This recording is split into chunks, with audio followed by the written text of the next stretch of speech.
If you ever wanted to go on top podcast because you thought top podcast was how you was gonna get the most exposure, well, this video is for you. I'm gonna be breaking down why going on top podcast is something that you should not be doing unless you know these things first. Let's tap into the video. Let's get it. All right, y'all. So again, if you got a product or a service and you're like, I need to get on top podcast, this video is gonna dispel why top podcast is not the destination for you. Because you don't need to be going on top podcast. You need to be going on podcast. What does that mean? That means you should not be worrying about getting on the top podcast without a strategy, without a message, without your persona, without a campaign, without a call to action. If you don't have these things, and if you're not comfortable and confident in delivering your message, you're gonna be wasting your time and wasting your money. So let's break down all of these things and why going on podcasts will help you develop all of these things. So then when you're ready to go on top podcast, you are prepared. Look at it like this. A top podcast might be the NBA or it might be the Olympics. But if you haven't been training at all, if you ain't the best in the world or a specialist or expert at what you do, the authority, we're still in high school, yo. We still at the rec gym, right? We're still in the schoolyard. So that's why you use podcasts to level up on your skills, level up on your confidence, and level up on every single thing that's gonna put you in position to dominate a top podcast, all right? So let's talk about persona first. What is a persona? A persona is how you show up. A persona is your character specifically. Because honestly, anyone can do what you do. There's probably tons of people, thousands of people, hundreds of thousands of people that can do what you do. But if everyone can deliver it, how do you stand out? People buy from people that they like. So you got to decide, am I going to be a hero and save the day in the industry?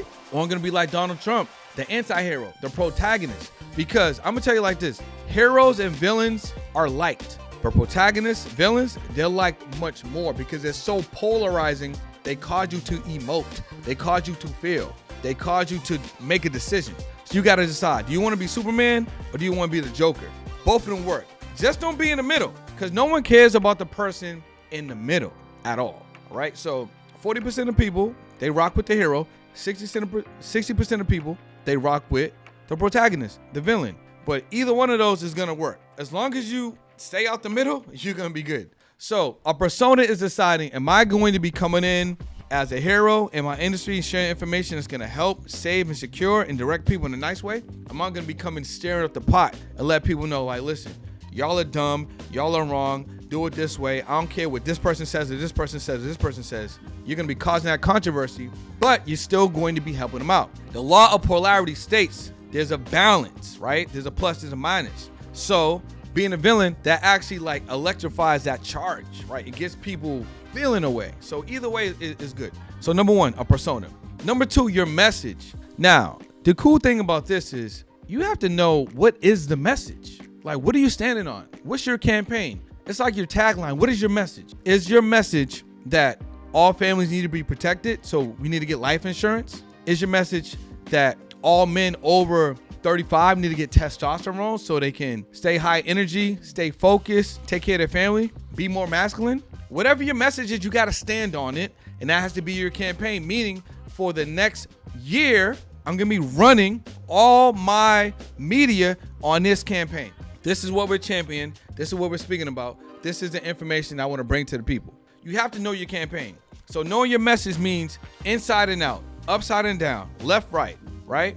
You are thorough in your knowledge base. And once you're thorough in your knowledge base and you know your campaign, it's going to be so easy for you to articulate and give your message. So until you know that, stay away from the podcast. Stay away, right? Next, we're going to be talking about what is a call to action? Where are you going to send people to? I'm going to tell you one of the biggest mistakes that people make is sending people to Instagram, sending people to TikTok, sending people to a website. Why? Can you get some leads that way? Of course. But can you maximize your leads? Hell nah. What if Instagram and TikTok go down? What if they change, right? What if the algorithm isn't in your favor? Data is king. So you want to send these people to a funnel site or give them something for free, which I recommend, that's going to help them get a result without you having to help them right away. But in exchange, they give you name, number, and email. So send these people to one specific destination that's basically like an entry point to getting that result from you. So downloadable, blueprint, checklist, training, workshop, whatever, PDF. Give them something for free. That's going to remove any resistance and allow you to get name, number, and email. So now we just cleaned up your call to action. So don't be going on top podcasts without a clear call to action. Next, maximizing, right? We got the persona, we got the campaign, we know where we're standing on, right? We got a call to action. You're in a really great position now. So we still want to stay away from top podcasts because you haven't got the reps in. Podcast is how you get the reps in. So go on one podcast a week for 52 weeks. That's what I call the 52W strategy. That's one podcast a week, 52 weeks. That's 52 podcasts in a year. You can easily double that up. 2 podcasts a week. That's 104. That's already going to put you in the top in the industry as far as exposure, knowledge base, and authority and expertise.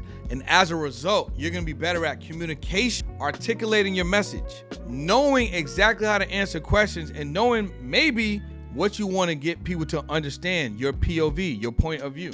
By the time you get done with these pods, you're going to be ready for a top podcast. You're going to be ready to make an investment to get on a bigger platform. You're going to be ready for opportunities that come your way so you can speak to a larger crowd. We want to get our reps in. If you never spoke in front of an audience, if you're not really comfortable going on pods, why would you want to go on a top podcast? It don't make sense. So I want to remind you, go on a podcast tour, go on a podcast campaign, put podcasting as a guest into your marketing strategy, into your marketing plan. These are going to put you in position. So by the time you're ready to go on a top podcast, you're going to dominate it, yo, right? You're not in the schoolyard no more. You're not in a rec gym. That's not high school. You ready for the pros, baby. You ready for the Olympics. You are the top at what you do at articulating your point. And you know specifically where you're coming from and the character or persona that you're playing. So if you got a lot of this video, do me a favor, subscribe to the channel and make sure that you understand to dominate your industry, you need to get better articulating your words. That's why we recommend that you speak more so you can make more. All right. There's going to be a link below for you to take advantage of the Speak More, Make More masterclass. Grab that link, register completely free. But regardless, don't worry about getting on top podcasts. Just get on some podcasts. We'll see you in the next video.